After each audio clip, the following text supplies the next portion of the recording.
प्रिय छात्रों, हम सब पिछले दिन कबीरदास द्वारा रचित पदावली नामक शीर्षक का अध्ययन कर रहे थे।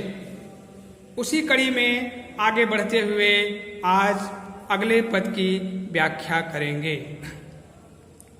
पंडितवाद बदनते झूठा, राम कहा दुनिया गति पावे, खान कहा मुख मीठा, पावक कहा पाव जे दाझे, जल कहि तृषा बुझाई, भोजन कहा भूख जे भाजे, तो सब कोई तिर जाई। नर के साथ सुआ हरि बोले, हरि प्रताप न जाड़े, जो कबहू उड़ जाई जंगल में, बहुर न सुरत आड़े। साची प्रीत विषय माया सु, हरि भक्तन सुहासी, कहे कबीर प्रेम नहीं उपजो, बांध्यो जमपुर जासी। कबीरदास जी कहते हैं कि पंडितवाद बदनते झूठा। कबीरदास जी निराकार ब्रह्म को मानते थे,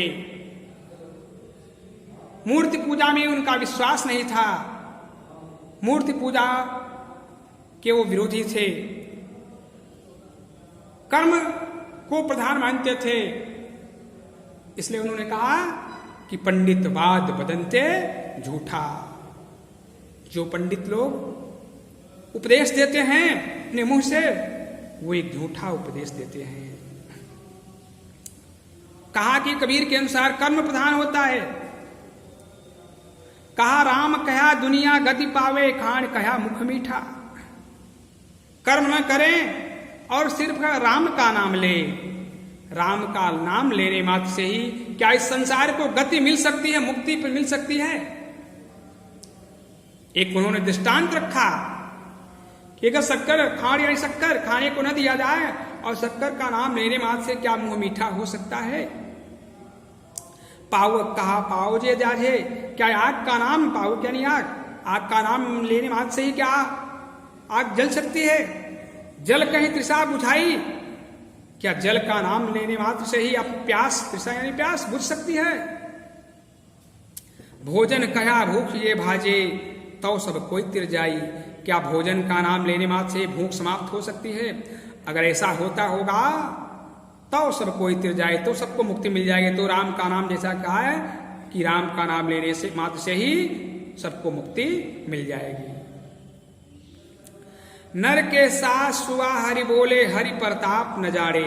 कबीरदास जी कहते हैं कि जहां तक नाम लेने की बात है, तो मनुष्य के साथ रहते रहते सुग्गा भी हरि का नाम लेने लगता है, सुग्गा भी राम राम रखने लगता है।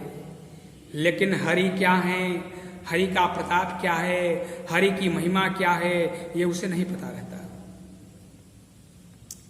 जब तक वो मनुष्य के साथ है, पिंजरे में बंद है, तब तक उससे कुछ भी पूछे तो सीताराम बोलता है, सीताराम बोलता है।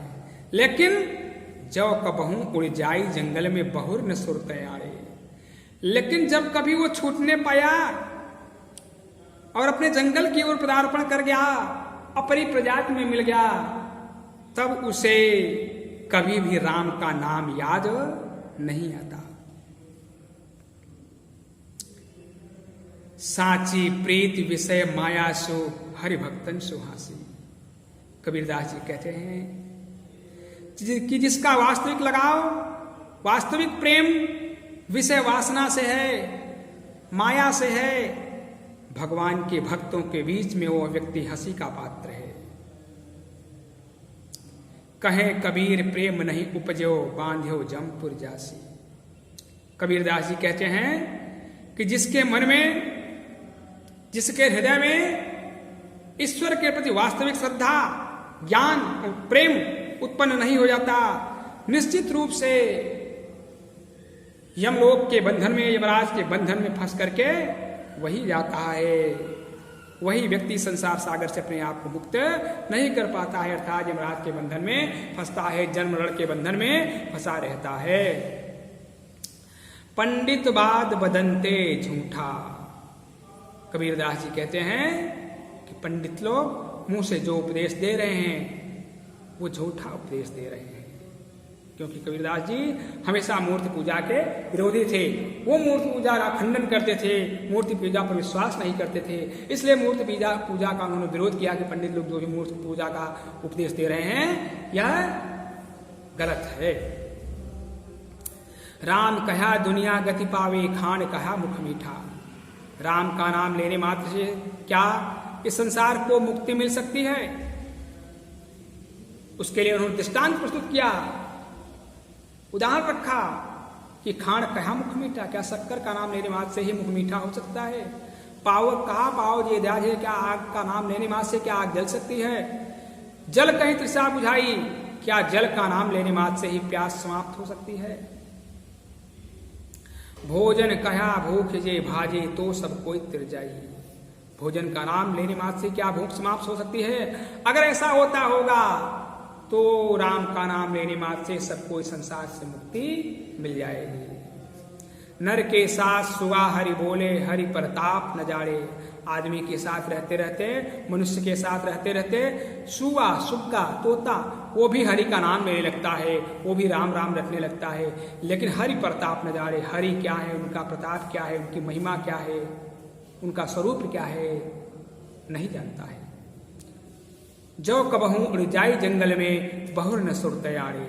जब तक वह मनुष्य के साथ है, पिंजरे में है, तब तक उसके साथ वो राम राम रट रहा है। लेकिन जब भी उस पिंजरे से उड़ करके वो स्वतंत्र हो जाता है, अपने जंगल में उड़ जाता है, अपनी प्रजाति में पहुंच जाता है, तब कभी भी उसको हरि की याद नहीं आती, राम का नाम उसे याद नहीं आता।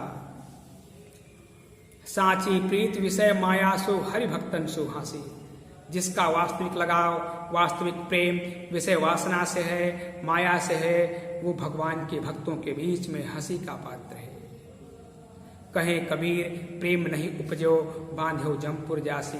कबीरदास जी कहते हैं कि जिसके हृदय में ईश्वर के प्रति, परमात्मा के प्रति वास्तव में प्रेम उत्पन्न नहीं हो जाता, निश्चित रूप से जन्म मरण के बंधन में वही फंसता है, इस संसार सागर से अपने आप को मुक्त नहीं कर पाता है। इसी कड़ी में आगे बढ़ते हुए अगले पद की व्याख्या करेंगे। हम न मरे, मरी हैं संसारा। कबीरदास जी को ज्ञान की प्राप्ति हो गई है, ज्ञान की प्राप्ति हो गई है, तो वो कहते हैं कि हम न मरे, मरी है संसारा। मैं नहीं मरूंगा, ये संसार भले ही मर जाए, क्योंकि आत्मा के स्वरूप को जो पहचान ले, जिसे ज्ञान हो गया, वो उसको मृत्यु से कोई भय नहीं होता। गीता में भगवान कृष्ण ने कहा कि आत्मा अजर अमर है। कहा कि आत्मा को कोई काट नहीं सकता। नैनम छिदन्ति शस्त्राणि, नैनम दहति पावकः, न एनम तेदयन्ति आपः, ना शोषयति मारुतः। इस आत्मा को, यह आत्मा अजर अमर है, ना तो इसको शस्त्र काट सकता है, ना तो इसे आग जला सकती है, ना तो इसे जल गीला कर सकता है, और ना ही हवा इसे सुखा सकती है। तो कहा मैं नहीं मरूंगा, अभी कबीर नहीं मरेगा, ये संसार भले ही मरे, क्योंकि हमको मिला जीवन हारा। अब तो मुझे सबको जीवन प्रदान करने वाला परमात्मा की प्राप्ति हो चुकी है। अब जीवात्मा और परमात्मा का मिलन हो गया है, इसलिए अब मुझे नहीं मरना है। अब न मरो मरने मन माना, तेई मुए जिन राम न जाना। अब मैं नहीं मरूंगा, ऐसा मैंने अपने मन में निश्चय कर लिया, संकल्प कर लिया है। अब वही मरेंगे जो राम को नहीं जानते, जो ब्रह्म को नहीं जानते, जो परमात्मा को नहीं जानते। साकत मरे संत जन जीवे, भर भर राम रसायन पीवे। साकत माने जो शक्ति की उपासना करते हैं, जो शक्ति की उपासना करते हैं वही लोग मरेंगे। संत लोग जिनका परमात्मा से लगा हुआ, जिनका संबंध परमात्मा से, वो कभी नहीं मरेंगे, वो अमर हो गए हैं, क्योंकि भरी भरी राम रसायन पीवे। वो अपनी रसना से, अपनी जीभ से राम रूपी रसायन का, अमृत का पान कर लिए हैं, इसलिए वो अमर हो गए हैं। हरि मरी है तो हम हो मरी है, हरि न मरे हम काहे को मरी हैं। जब जीवात्मा और परमात्मा का मिलन हो गया, तो अगर परमात्मा की मृत्यु होगी तो जीवात्मा की भी मृत्यु हो जाएगी, और अगर परमात्मा की मृत्यु नहीं होगी तो मैं किस प्रकार से मरूंगा। कहे कबीर मन मन ही मिलावा, अमर भय सुख सागर पावा।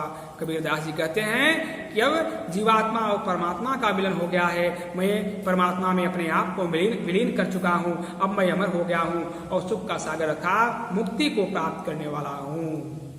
हम न मरे मरी है संसारा। कबीरदास जी कहते हैं कि अब मुझे नहीं मरना है, ये संसार भले ही मरे, क्योंकि हमको मिला जियावन हारा, मुझे तो सबको जीवन प्रदान करने वाला परमात्मा की प्राप्ति हो चुकी है, जीवात्मा और परमात्मा का मिलन हुआ है। अब न मरो मरने मन माना, ते मुझे जिन राम न जाना। अब मुझे नहीं मरना है, ऐसा मैंने अपने मन में संकल्प कर लिया है, मन में ठान लिया हूँ। अब वही मरेंगे जो ब्रह्म को नहीं जानते हैं, जो ब्रह्म के स्वरूप को नहीं जानते हैं। साकत मरे संत जन जीवे, जो शक्ति की उपासना करते हैं वही लोग मरेंगे, लेकिन संत लोग अब हमेशा अमर हो गए हैं, संत लोग हमेशा जीवित रहेंगे, क्योंकि उन्होंने अपने रसना से राम रूपी अमृत का पान कर लिया है। हरि मरी है तो हम हूं मरी है। अगर परमात्मा की ही मृत्यु हो जाएगी तो जीवात्मा की भी मृत्यु हो जाएगी, लेकिन अगर हरि न मरे हम काहे को मरे। अगर परमात्मा की मृत्यु नहीं होगी तो हमारी भी मृत्यु नहीं होगी, जीवात्मा की भी मृत्यु नहीं होगी। कहे कबीर मन मन ही मिलावा, अमर भय सुख सागर पावा। कबीरदास जी कहते हैं कि अब जीवात्मा और परमात्मा का मिलन हो चुका है, मेरा मन परमात्मा में के साथ मिल गया है, अब मैं अपने आप को परमात्मा में विलीन कर चुका हूँ, अब मैं नहीं मरूंगा, मैं अमर हो चुका हूँ। सुख का सागर अर्थात संसार सागर से मैं अपने आप को मुक्त कर लिया हूँ। इसी कड़ी में अगला पद, काहेरी नलनी तो कुम्हिलानी।